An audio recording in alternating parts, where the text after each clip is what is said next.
A number of things are going on in the world, and we'll be talking about those on this particular morning. It is November the 13th, 2024. So we're winding down on another year and all along those lines. But let's see what's going on in the world and what's happening in the world and what we can talk about in that sense. The Archbishop of Canterbury, Justin Welby, has resigned in an abuse fallout. So that is something going on in the religious world and all along those lines. And a new deterrence for Lebanon is needed to avoid a long war with Israel, according to Al Jazeera English, and all along those lines. And definitely a new Hezbollah target reached an expanded South Lebanon ground operation. So it does seem like there is no ceasefire in Lebanon, according to their defense minister. And Lebanon is also awaiting truce proposals after U.S. envoy expresses hope. So we'll see if anything comes out of these negotiations.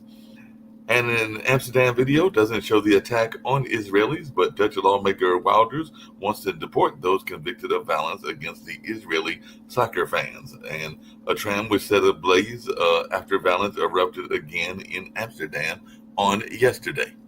And it flew right into our room. A Ukrainian girl killed by a Russian drone as attack surged. That is some of the reports coming out of that area as Russia stages its first missile attack on Kyiv since August, according to Ukraine. So Russia fired dozens of missiles and drones at Ukraine's capital as North Korean troops are starting to fighting in Kursk. So it definitely looks like Ukraine's war efforts may be facing an uncertain future as Russia mounts a record drone strikes and all along those lines. So we've got a number of those kind of things happening in that space, and we're seeing what's going on there as well. Trump's defense choice has stunned the Pentagon and raises questions about Fox News and all along those lines, because Trump put allies on alert by handing the Pentagon to Fox News host Hexus. So definitely some of the people, including some Republican senators, were surprised by Trump's defense pick, and some people are even asking who. So like I said, apparently Pete Hexus went from Fox News host to Trump's defense secretary pick. And apparently over there in China, a man upset about his divorce allegedly rammed a car into crowds, killing 35. So definitely it looks like taking revenge on society. Deadly Zhuhai car attack sparks questions in China. So definitely looks like there's some things going on there. To the south of our border, a former prosecutor in southern Mexico is arrested in a grisly decapitation case. So Mexico City security chief held over that mayor's beheading. So Mexico has arrested the local security chief for the murder of the Chilpancingo mayor. So definitely that's something else that folks might be talking about in the news as well. And of course, the COP29 climate talks are focusing on financing. So the UN chief tells that this year there's been a masterclass in human destruction. So definitely we're seeing what's going on in that place as UN negotiators take key steps toward a global carbon deal. And a FBI arrests the alleged leaker of U.S. intelligence documents related to Israel's attack plans against Iran. So the man charged in the leak of classified documents about Israel's military plans. So that's some other news that we're hearing as well. And it looks like it was a U.S. government worker that did that particular action and all along those lines. And looks like a U.S. Senate Republicans are to pick new leaders amid pressure from Trump allies. So Republicans to huddle behind closed doors to elect McConnell's successor on Wednesday. So the McConnell era is over, and we'll see who comes in next in control of that. And Jack Smith plans to step down as special counsel before Trump takes office. So he's planning to resign and file a report before Trump can fire him. So that is something else that is going on there as well. And definitely we'll see how this all plays out as well.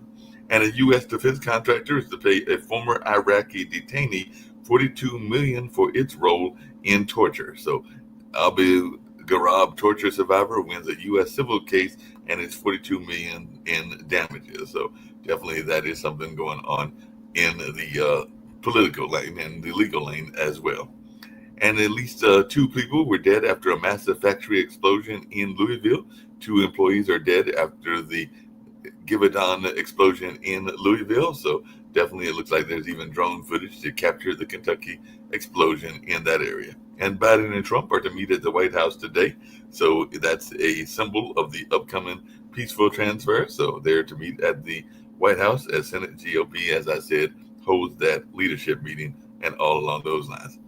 And Pentagon secrets leaker Jack Tyackary is sentenced to 15 years in prison. The Discord leaker was sentenced for sharing U.S. secrets. So he was a former Air National Guardsman, and he was sentenced for unlawfully disclosing classified national defense information. And Mike Huckabee once said that there is really no such thing as a Palestinian. So Mike Huckabee is the Trump pick for ambassador to Israel, and he has long called himself a Zionist. So he is a U.S. evangelical and pro-settlement envoy to Israel. So that is the person that will be the ambassador there to Israel. And in this interesting news, Trump has tapped Elon Musk and Vivek Ramaswamy to lead the Department of Government Efficiency. So apparently this is something else that we're going to have out there. So we're going to have a job for U.S. government cost-cutting roles, and apparently that is who has been picked and all in that space. So Elon Musk and Vivek Ramaswamy will be in charge of efficiency there for the government. And Kristi Noem is the Trump pick for the Homeland Security. So definitely we'll be seeing what folks have to say about that as well, and all along those lines. And U.S. to keep sending aid arms to Israel despite dire conditions in Gaza. So aid deliveries to Gaza remain low despite U.S. warning to Israel, and UN says Gaza is unfit for human survival as the Biden administration decides to continue arming Israel. So definitely that's a lot of things going on. And by the way, last but not least, the U.S. is prohibits airlines from flying to Haiti after planes were shot by gangs. So it looks like a Spirit Airlines flight attendant a couple of days ago was injured after gunfire struck the plane there in Haiti, and the FAA has banned U.S. flights to Haiti for 30 days after that particular incident. And it does look like the Republicans are inching closer to U.S. House majority as well, and then they will have full control of Congress. So definitely that's something else going as well. And the federal judge has blocked Louisiana law that requires classrooms to display the Ten Commandments. So definitely that's something going on as well. So the federal judge halts Louisiana law requiring the Ten Commandment classroom display. And the Democratic governors have gotten together and formed a group to oppose the Trump administration. California Governor Gavin Newsom will spend part of the week in D.C. as he tries to Trump-proof state policies. But Illinois and Colorado governors have announced a state-level coalition to resist Trump proposed policies. And last but not least, 2 Somali men were sentenced to 30 years in the kidnapping and imprisonment of a U.S. journalist. So we'll see about some folks' thoughts about that, and also what's going to happen to the Department of Education, since Trump had pledged that he was going to close that department at some point or another. All right, now I'm going to bring in Rick Rosner. I think I've got Nick Valveda with me and Sasha Starr, and definitely we'll see when Nick decides to join. So how are you doing, Rick? How's the things going in California? I'm fine. So my wife called me yesterday at the gym saying she had to turn off the news and hide under the covers when she saw that Trump had appointed a Fox News host the Secretary of Defense, or he's gonna. And yeah, it sounds bad at first, but I looked into it's Pete Hegseth, who's been on Fox for about 10 years. And the deal is Hegseth is as qualified as many defense secretaries. He's been in the National Guard for 21 years. He's a major. He's received 2 Bronze Stars. He's worked at conservative think tanks. He's gotten, so his qualifications are fine. As a lib, I'd say he's a Trump-style kind of scumbag. He's been married 3 times. He's cheated on all his wives. He's tailored his political opinions to get ahead, but he is qualified. Yeah, it sounds like he's qualified and everything, but we'll see what he does in that job as Trump continues to name different people. Nick, what's your thoughts about Elon and Vivek teaming up? I know one of the things that you've talked about on this network is the need for government efficiency. So I guess they're going to be in charge of efficiency and everything, since there's now a government, Department of Government Efficiency, and the two people tabbed to run that are Elon Musk and Vivek Ramaswamy. Oh, that's pretty interesting. Well, first of all, let's look at Elon Musk and Vivek Ramaswamy and their economic reasons for doing it. Like, not, because the fact is, they don't make any real money heading up a Department of Economic Efficiency or being involved in it at all. So their financial gains aren't like a lot of people that they get in the government because they need the job. These two guys, I don't think, need the job. All right, now let's look at government efficiency. That's an oxymoron. I mean, I plan on submitting problems I have seen on the groups that I interface, which is the Department of Labor and the Pension Benefit Guaranty Corporation, and see if we can start reducing or eliminating it. I also put on Pod TV LinkedIn polls, and a lot of people listen to us on LinkedIn, Mark, as you all know, because first thing out of Elon's mouth is let's eliminate the subsidies to PBS and NPR. Okay, and I agree with them. We don't get any money from the government. Nothing goes to Pod TV from the government. NPR and PBS both are getting millions and millions, if not billions of dollars from the federal government to support millions and millions of payroll for their executives, okay? And the US government's broke. So why are they being subsidized? So the first thing Elon does is let's stop subsidizing NPR and PBS. I totally agree. By the way, the Pod TV LinkedIn poll is 85% of the people on Pod TV agree with me that we should not be, especially the federal government's broke, subsidizing in the millions, if not billions of dollars, PBS and NPR. They have no reason to be sucking off the government. Now, that's just one part of many parts of government inefficiency. To the extent Elon said he could save $2 trillion. I agree with Elon. I believe there is $2 trillion of waste and you can balance the budget. However, immediately the libs came up, oh, you can't do that. Yeah, you can.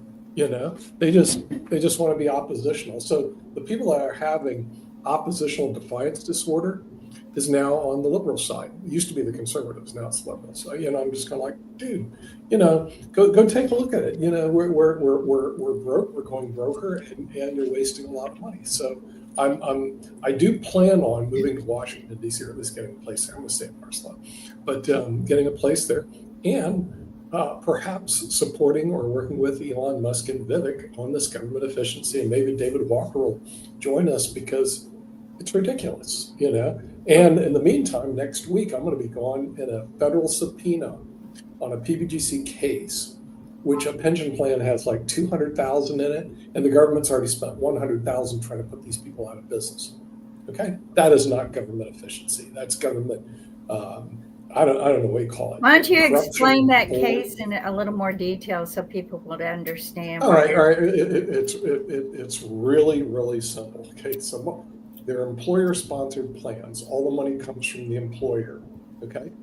The PBGC has rules, and one of the rules is you can't distribute early. Well, unfortunately, this guy did make a mistake. He distributed early and made a couple other ticky-tack moves, all right? Because he did that, and that was during COVID-19 when the PBGC wasn't even answering phone calls.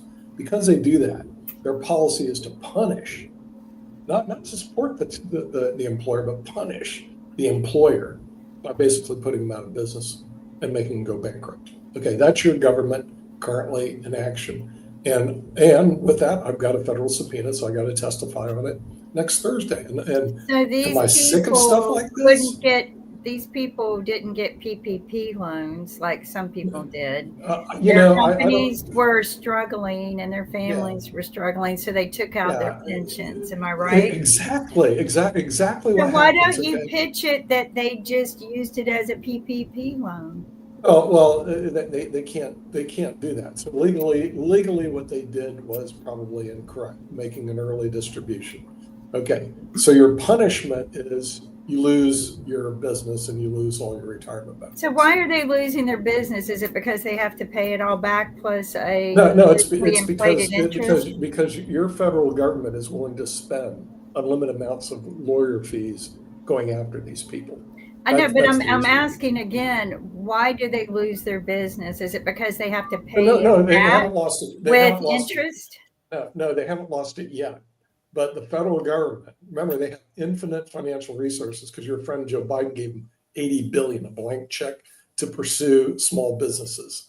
Okay, what they're doing is they're doing the same thing that the Dems did in Trump in court. They're weaponizing the judicial department to put them out of business, and anybody can do that. In other words, if you give somebody enough money and they're going after somebody that doesn't have much money, you can just keep them in litigation and they can go bankrupt. And is that the purpose of our federal agency, the PBGC, is to put small businesses out of business? Okay, but again, I'm For asking, 20 why is For it putting 20 them out years, of we business? didn't have this problem. For 20 years. But I want to know, why Yeah. is this putting them out of business? Is it Because they I mean, can't. what's the punishment? What is their punishment? Not that they're having to go to Right. court, but what is their punishment if they're found guilty? Okay, first of all, what they're trying to do is put all the employees in the defined benefit plan would cost this client $300,000, and the client never had anybody except 40%, which is the rule in the pension. Everybody else is in the profit sharing, so that would put them out of business right there. Number two, what they're doing is they're litigating their position in federal district court in Utah. And that's costing them $100,000 in attorney's fees. So there's $400,000. Their total pension's $200,000. Why can they do this? Because Joe Biden funded them with $80 billion. For 20 out of 23 years, we've never had a problem with the PBGC. They always sat, they worked with your client, they closed out files, and that was it. But the minute this guy threw in that huge amount of money to the Pension Benefit Guaranty Corporation, and they decide, hey, we have power, we're government employees. Kim, if they came after you and they said, we're going to sue you for, I don't know, you've been on TV too much and we don't like what you're saying. And all of a sudden, Nick, isn't this the problem with Nick, isn't this the problem with the court system and the judicial system in general? Because a lot of times the poor person, and it has nothing to do with Democrat or Republicans, but the poor person that is in the court oftentimes cannot afford it, whereas the rich folks, whether that is... You're right. It's a problem in general. You're right. One of the real problems of the judicial system, it weighs heavily on the favor of the person who has the funds. But when you have the government attacking small businesses, I have to step up and say something. I mean, what am I going to do? Let this take place? And they're using. I'm glad you're doing it, but I'm just curious. At the end of the day, what do they? I mean, I know what it costs legally. You know, Nick, I went through hell because they decided to attack us with nothing but pure lies and lied on transcripts in the court. But what end all punishment do they get? I mean, what does the government gain? What do they get to keep, or what do they lose? When they show how powerful they are. I get that, but what do the people that you're representing, if they lose this situation, do they have to give money back to the government? Do they have to put money back in the pension? I'm still kind of not understanding their punishment. They would have to do is they would have to transfer at least $300,000 over to the employees that they don't have, which would probably mean that the company will go bankrupt. But why would they have to? Did they take? So they would have to put $300,000 back towards employees that used to be there, or did they lie about the employees? I mean, no, they didn't lie about the employees. What happens is, Kim, it's like this: you owe your employees $300,000, not pay. All right, well, I mean, that's always existed. So they have to give that money back to the employees that used to be there? No, it's not given back. It's an additional contribution to the employees. They're not giving anything back. They never took anything. Nothing was ever taken from the employees. It's like the government comes to you and says, Rick Rosner, you know your employees, you owe the people on Pod TV $300,000 bail. All right. They took something out too soon. What did they cash out? No, the only person who took some out so soon was the business owner. Took out money for himself. That was his money. That was the crime. Okay. In other words, you have a retirement plan and you take money out for yourself.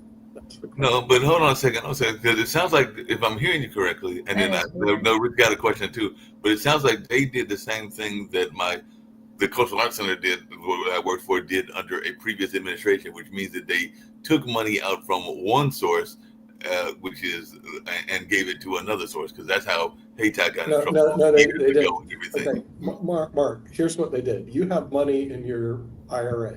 You Right. take money out of your IRA and give it to yourself. Okay, but there's a rule, and you didn't know about this rule, or maybe you did.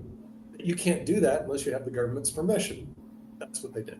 All right, so let's move on to new stuff. Let's move on. Interesting. Let's Yeah, move on. let's move on. talk I about. got to deal with You this brought thing. up Elon Musk. So Yes. Elon Musk Yeah. donated $118 million, which is nothing to Musk, who's worth $300 billion to get Trump elected. So, yeah, he's not going to take a government salary. If he does, it doesn't frickin' matter to him. Though Musk has received, looking at an article, at least $30 billion in government grants for his various businesses, and probably way more than that. Now, is Musk sticking his fingers into government just to get more grants? I mean, that might be part of it, but he, hold on. Rick, he received that prior. Yeah, no, His but like, donation to- but you can ask, is he getting in government to see if he can get more grants? Maybe so, but also he's taken, political stances that have cost him a ton of money. So like he's kind of all over the place. He spent $44 billion on Twitter, lost $35 billion of that. If he went to sell Twitter today, it's worth about $9 billion. And did he gain anything from that? No, he did it. He said to protect free speech. Hold on a second. Speaking of efficiency and all along those lines, because I hear where you're going, Rick, and everything. But one of the other things that is out there, and it's one of those executive orders, and I'd love to hear what folks think about this.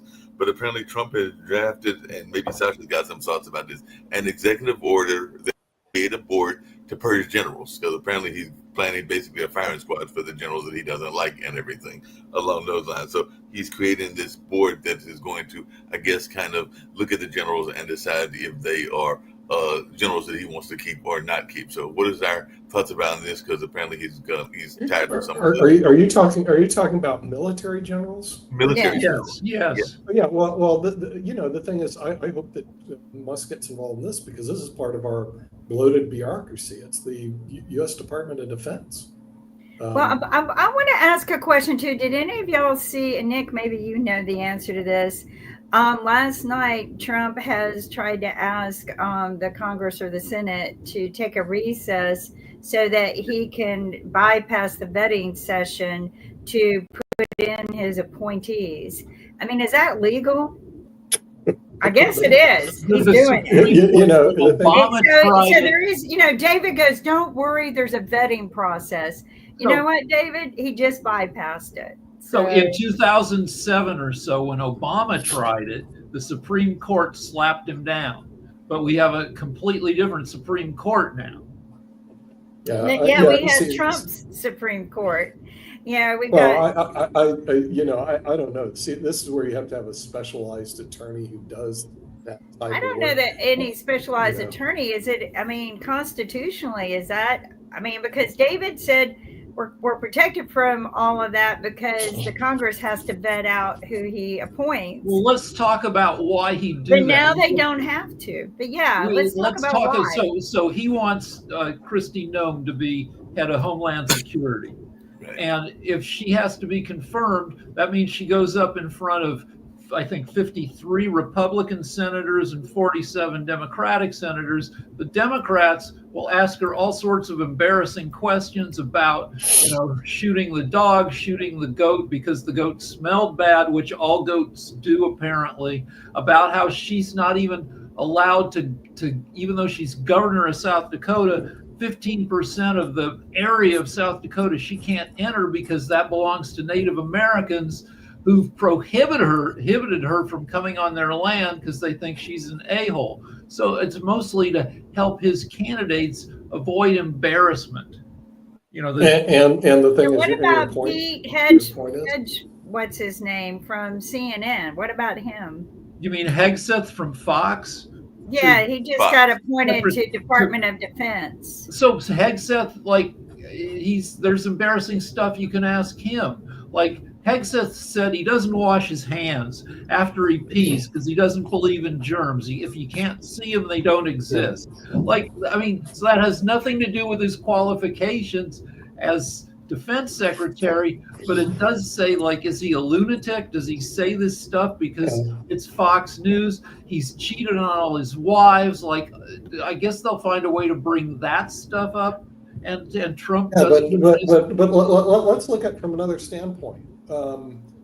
Why is there a vetting process to begin with? There is nothing in the Constitution that says you have to vet people that you're there's appointed. advising. Well, there is a consent. I don't know vetting if that's in the process. Constitution.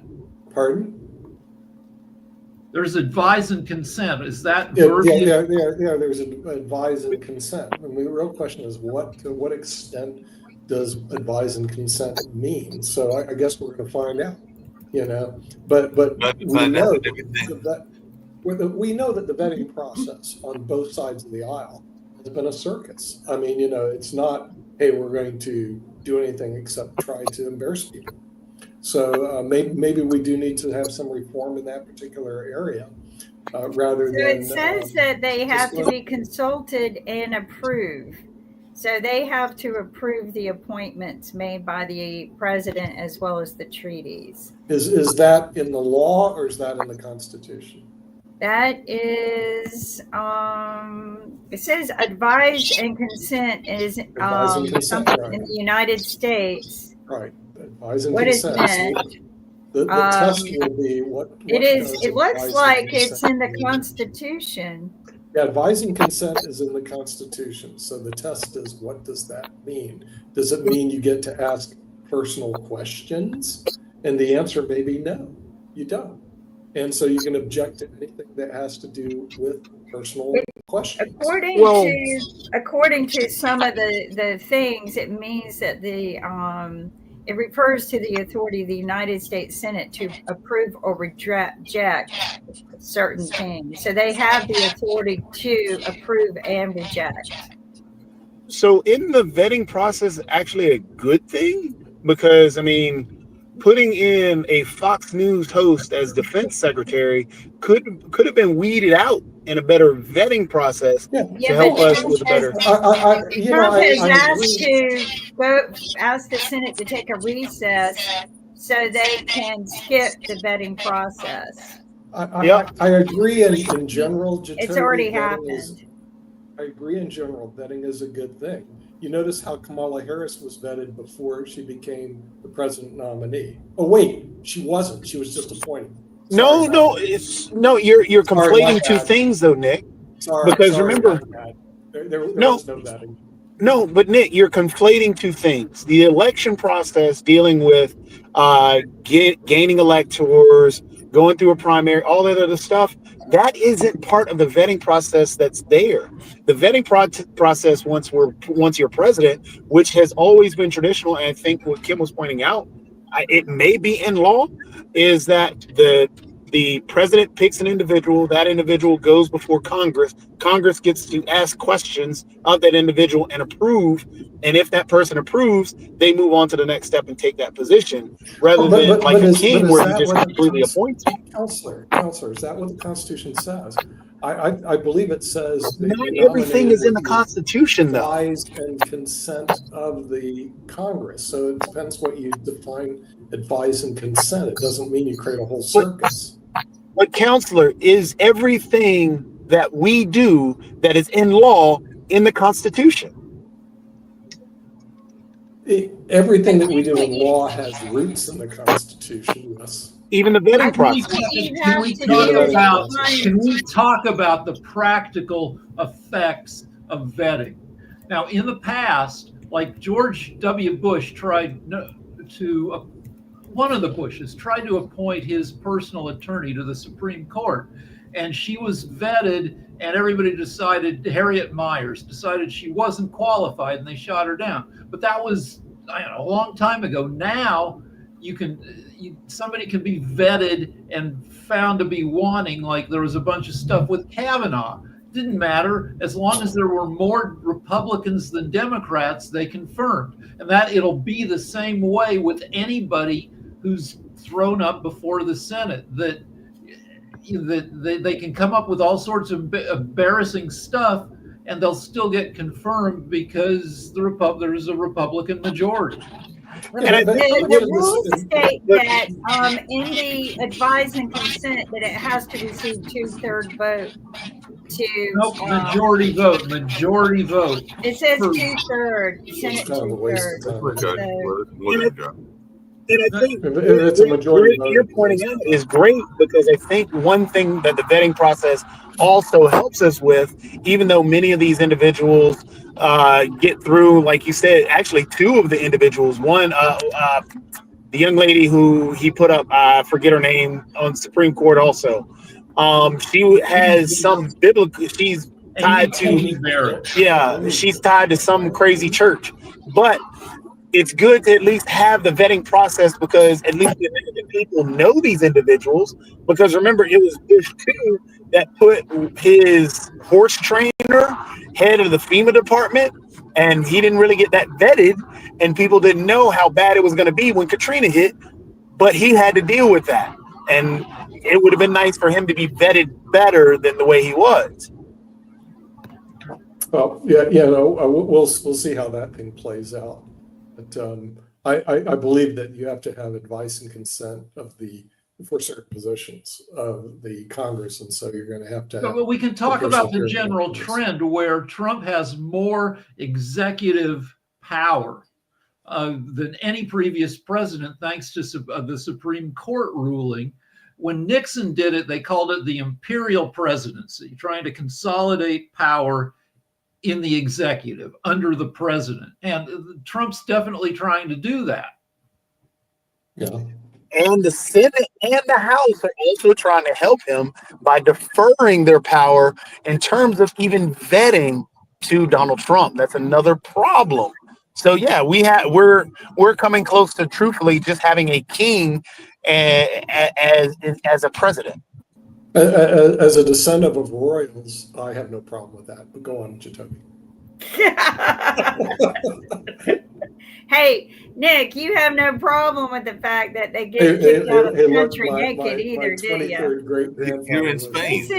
This is the policy as it stands in the law. Hey, This is the policy as it stands. I've got to tell you, Sasha, because I brought it up yesterday on World Politics and everything, and I told y'all I've been looking at both right and left sources of media, including social media. And Sasha, one of the things that was being proposed, kind of jokingly, but I don't know how they might have been semi-serious, was the notion of giving from Washington to California to Canada, giving Minnesota to Canada, and giving basically New York and New Jersey to Canada, because those are all the areas that pretty much voted for Kamala Harris, and then the rest of the country would be the United States and everything. So this was a right wing. There was immediately. Are you willing to take California, Washington, and Oregon as part of your great country of Canada? No, Okay, wait a minute. There Right. was immediate Canada objection. needs these territories. Canada would be much better off to get one or two Caribbean islands as a part of Canada, so we could fly there without passports and without any scrutiny. I mean, there is very little, but still there is. Now, American province with the states, I really don't see there's any need for it. You guys in Canada have a sweet deal because you're part of the British Commonwealth. You guys can travel wherever, Britain, Australia, you can move to England, Right.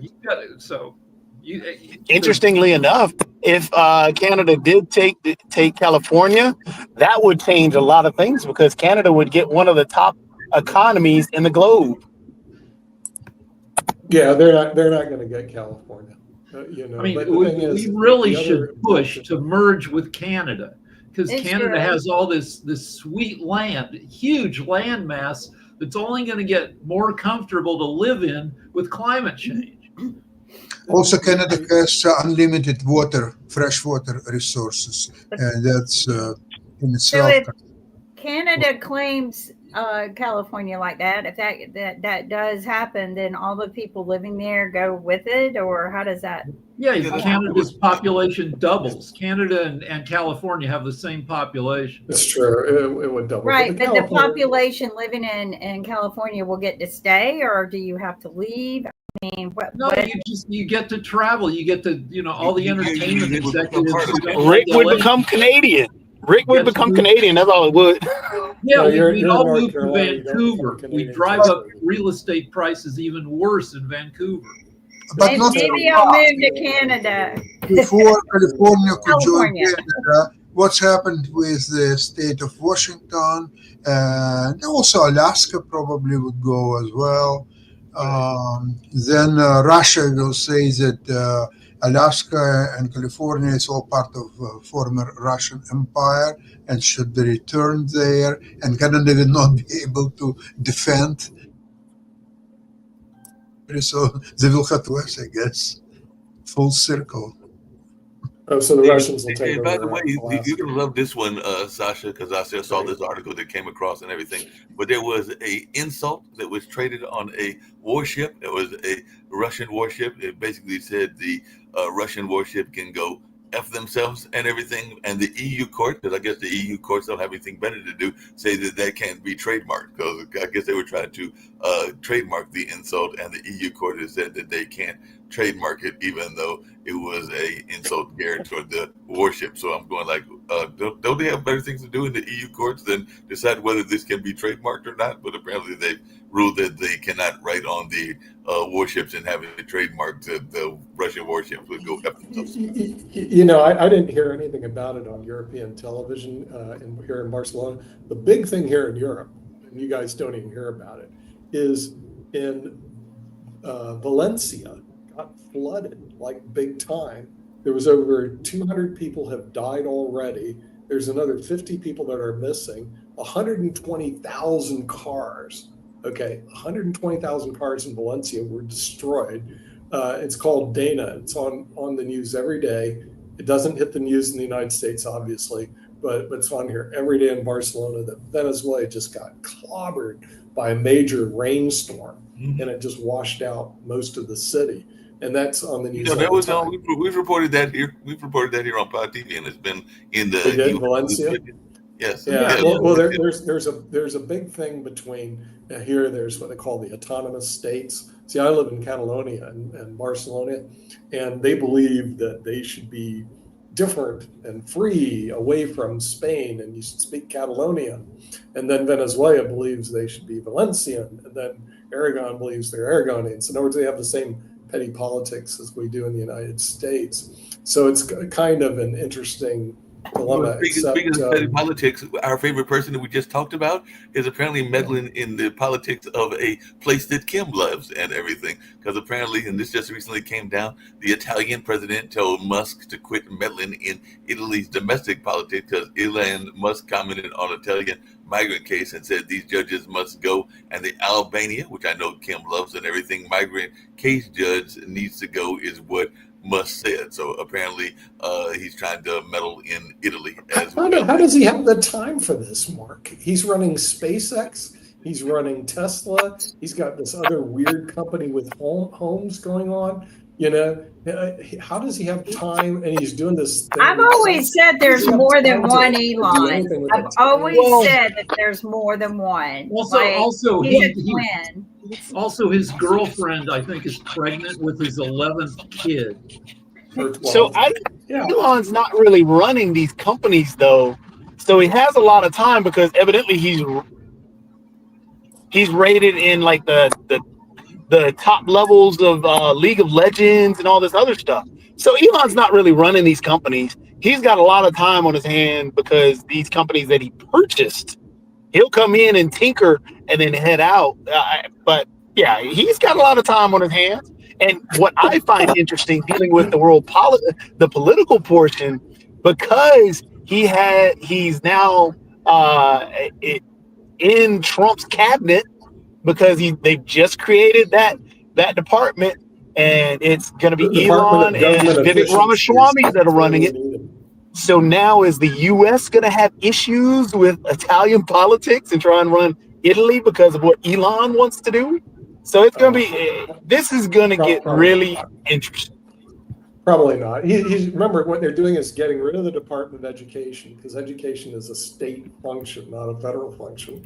And then they're inserting the Department of Government Efficiency. The government is inefficient, as we all know. And so what they're doing is they're trying to say, okay, we got to fix this massive bloated bureaucracy, that they get huge pensions, by the way, and they destroy small businesses. So that's what you're saying right now. Well, you know, something that Elon says a lot is he talks about people being a puppet, and I'm just wondering who is actually the puppet master in this stage play. Well, he's Hey, I got a question for everybody, including my international folks here and everything, because there is a person in the European news, and I don't know enough about it, but if Shaq wants to chime in or if others want to chime in, but apparently Ursula von der Leyen is being compared to the European Kamala Harris, and European farmers have called for a day of protest in Brussels on Wednesday, 48 hours before the European Union is expected to sign the Mercosur trade deal. The agreement, which has taken 2 decades to negotiate, will give Argentina, Bolivia, Brazil, Paraguay, and Uruguay access to the EU markets. It'll be good for German car industry and disastrous for European farmers, particularly smaller farmers. So the president of one farmers union in France, Veronica Laflaque, has said the deal will likely lead to the death of French farming and all in that space. So in an interview at the weekend, Annie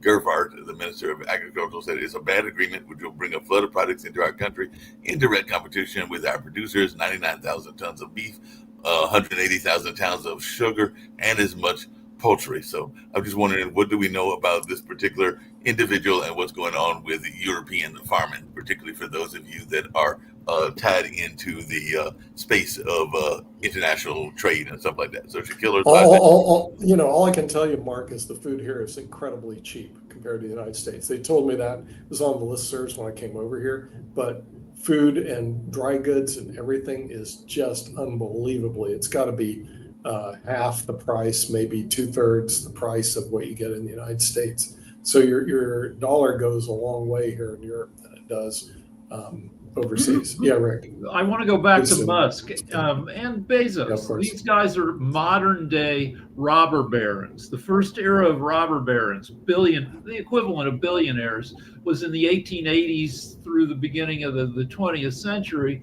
And you had, back then you had these incredibly rich people who, felt free to meddle in public policy. Like Andrew Carnegie, his whole deal was, he was incredibly rich. He built 2,500 libraries. He decided the people should have libraries, so he built a ton of them. But and see what's wrong with that. What Shaquille had talked about in the past, and maybe he wants to jump in on this. But am I reading this article? It's from the Spectator World. I'm not sure what that publication is, but they're saying that in rejecting Kamala Harris, the American electorate were rejecting, quote unquote, the progressive dogma that captured elite Western societies, this society. And they said that European voters for a number of years have been expressing their dissatisfaction with the elite in countries such as Italy, Holland, Hungary, Portugal, France, Spain, and Britain. So are the elite and the kind of like elite throughout the various parties, so I think it's not just a Democrat thing, I think it's a Republican and Democrat thing, are they being put on notice that folks are tired of their elitism? What's wrong with that? I mean, see that's the whole point. When Rick just made a statement, these people are rich, and then what did Andy Carnegie do? He donated tens of millions of dollars to libraries. What's wrong with that? Bill Gates created a foundation, and has donated billions of dollars. Bill Gates wants to wipe out malaria. So So I don't see the problem with benevolent dictators. I mean, and there are such things out there. The real problem is when you get a dictator who's not benevolent. Then you got a problem on your hands. But some of these people, they're not there, to make themselves any more powerful. I mean, what is Elon Musk going to gain? Another 10 billion? Nick, just really quickly, I love to hear, because he's got more ties, as does Shaquille, to the international community. But what is your take on this, Sasha, in terms of the elitism and attack, I guess, from both the Democrats and the Republicans? I've heard people talk about the center right. What's wrong with elitism? Again, coming from a descendant of royals, I don't see any problem with it. You Yeah, know, I got there's that. a lot We of got your people that opinion. I want to hear there's a lot of Sasha's people opinion. that are against elites, but look, you know, if you get good elites, hey, we have a royal here in Spain, King Felipe. Seems like a good guy. What's wrong with it? You Well, know, like I said, I'd love to hear from Shaquille or Sasha. What's the question? Has there been a move away from progressive politics? Because that's where they were tying people to this woman, Ursula von der Leyen, saying that she's the European version of Kamala Harris, that her views are out of touch with the public. So is there a move toward more populism in the country, in the world? Even if there is, it's very insignificant to overall picture, which you are not taking for what it is. You remember when a couple of years ago, Queen of England passed away. So there was coronation of King Charles, who became the King of England. Same thing happening just last week. There is a new king in coronation in the United States of America, and his name is Donald Trump. So you all have to be, as the law-abiding citizens, you have to be his people, you have to support him, you have to obey him, and if not, then you're taking certain risk, political, financial, and otherwise. So I would recommend you stop basting and banishing the Trump's decision, whatever he appointed, whatever he decided to do. So it's his prerogative. He's got a majority, a very solid majority in United States election. He was elected. He is legitimate ruler of United States of America, and therefore of all world, to be practical. So just obey him and just be nice for next 4 years. He is your ruler. Thank you. No problem. okay. Yes, Donald. Yes, Donald. Yes, Donald. So, You know- Shaquille, I see you've joined us. What's your take on all of this and everything? So, do you have some thoughts that you want to add about the nature of? Because I've heard you talk about before the nature of how the progressive parties of various countries have lost touch. So I'd love to hear your thoughts around what's going on, not just here but around the world. I think people are frustrated at big corporations and powerful people influencing government for their own benefit. I think that there is, we have a media, including this network, that decides that they will pick on anybody who's on the right. So Elon Musk, all the guests here are talking about how terrible it is that Elon Musk has done all these things. But Bill Gates, he's fantastic because he donated money to a research facility. Bill Gates is fantastic because, you know, he's on your side. And I think the majority of people are sick and tired of that kind of behavior. And they just want government out of the way. They don't want favoritism. They just want government out of the way so they can live their lives. The European Union is out of control. The European Union should be completely shattered, actually. The single currency doesn't work.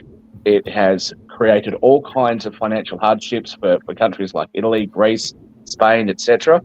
And those countries are unable to inflate their currency or to drop the rates of their currency, which has caused all sorts of issues. And now the European Union is attacking the farmers. The majority of people are not supporting that, but they're going to do it anyway. So what we see is a government that's completely out of control. Just quickly, I'd like to know why Jacoby is able to come in on his car, but I was actually taken backstage. Is there a reason for that? It's because you're a right wing radical, and Jacoby is a progressive one. Yeah, that's right. I think it's because you were fading in and out, and there was a lot of static. There wasn't any static, Kimberly, because my microphone was muted. My microphone was muted when I came on, so please don't tell me that it was static. There was no noise coming from my side. There was no static coming from my side at all. No, there wasn't. Both of No, you. there wasn't. I would rather like to get back No, to hold the on. conversation. Hold on. I Everybody. wanna Yes, talk Kimberly, about but you know what? I think the audience should know why there's no right wing guests. When I leave, you guys had you three, Mark, Kimberly, and Nick, and you've got two guests on the show. So where are all the right wing people? And you know, you've gotten rid of everybody, and now you're only going to have left wing people on your show. How Look, ridiculous you know, is that? Hold on a George second. Simmons Hold on a said- second. Yeah, Because that's what they I'm do. proposing I'm that just you saying you were take too more moderate. flaky Hold and on. in and out. I wanted to do Toby's not Time switching out. in and out. Time the fuck out. I'm My sorry to get microphone that- was muted, you know. But I Marcus don't language want to and get into everything. that kind of Hey, hold on a conversation. second. Let's talk Hold on a about second. something else. Everybody, because I do have a question about other countries and whether we should be restricting them. And this is actually directed to you, Shaquille, because one of the things that I saw in the news recently that shocked me, but I know that it is a world issue and everything, is should we be thinking when countries are doing radical moves that we should interfere? Because I just recently heard that Iran is going to allow 9-year-olds, I said 9-year-olds, to get married and everything. So that means that any old man that's out there can go find himself a 9-year-old and marry her, because that's actually a new rule that's coming out of Iran and everything. So should we be trying to influence the politics of other countries if they seem outside of our rules and all along those lines? So what is our thoughts I'm around just- this notion? I'm just laughing at all of these impartial comments that the impartial network is just bringing up, you know, about Trump and about this and that, you know. I'm asking the question about the 9-year-olds. Hey, You know, but it's coming up over your question. So, you know, thank you. anyway, look, obviously nobody supports that. No, You're touching it. okay. No, Nobody No, I mean, supports. it's been just pop. Kim, It was let not him answer me. the question. Let him answer the question. I'm gonna go. I'm gonna go. No, It's a answer waste the of my question, time. Have a Shaquille. good one. Shaquille, well, anybody I want would to like to. I would like to get back to the topic of the elite Sensitive. part, because that was actually a good discussion that we were having there until we got derailed on some personal gripe. But in terms of the elitism, that it has become an easy term to demonize individuals, and I do agree that it's basically, you know, if you feel that person, like there are a bunch of rich people that do vote Democrat but aren't considered elite. However, I think it comes down to the same distinction, because we have to add context when brought up between Elon, oh, he's not on your side, so therefore he's evil, and Bill Gates is on your side, therefore he's good. That's not where that distinction comes into play. The No, context of it's what they're not. doing is where that comes into play.